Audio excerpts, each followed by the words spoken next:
What's up guys, and welcome to a new episode of the Top 5 LoL Plays series. Let us jump straight into the action and move into the number 5 spot. The red team has just finished taking Dragon and they're pushing their assault against the blue team. One major thing to note is the fact that blue team's Riven is still halfway across the map, but she's steadily making her way. On top of that, she has her ultimate and she has her flash ready. The blue team is missing quite a bit of ultimates, but they still have Wukongs. But Riven finally makes her appearance, flashes in, uses the third part of her Q, stuns everyone, and then finishes them off with her ultimate. Instant pentakill.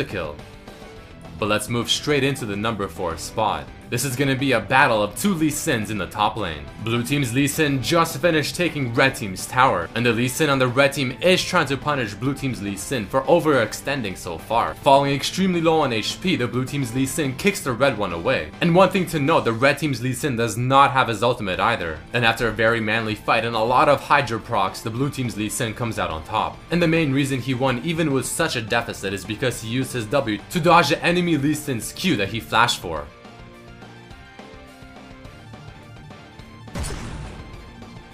Let's transition to the number 3 spot, and we're all going to be learning a very valuable lesson. You do not want to dive Irelia unless you're 100% sure you can get the kill. The Lee Sin shows up for the gank and they know that Irelia's stun is on cooldown, on top of seeing her blow both of her summoner spells just now. But with the ignite, she is still able to pick up the kill on the Riven, and her stun, which is now up, is able to stun Lee Sin due to her being lower on HP.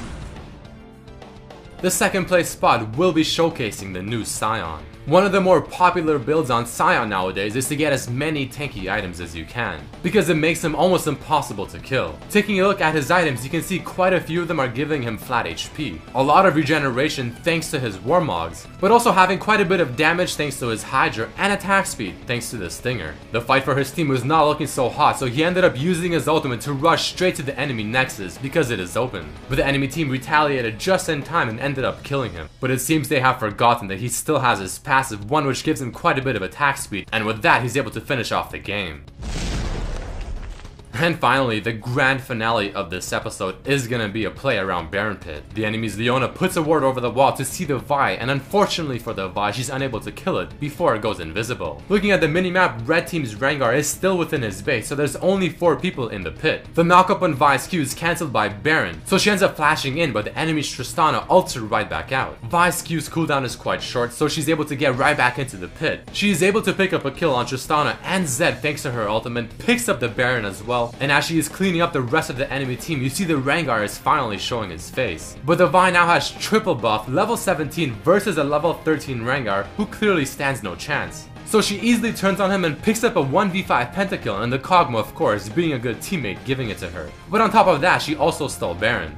Alright guys, hope you did enjoy this episode of Top 5 LoL Plays. Do not forget to send in your replays to be featured in the next episode.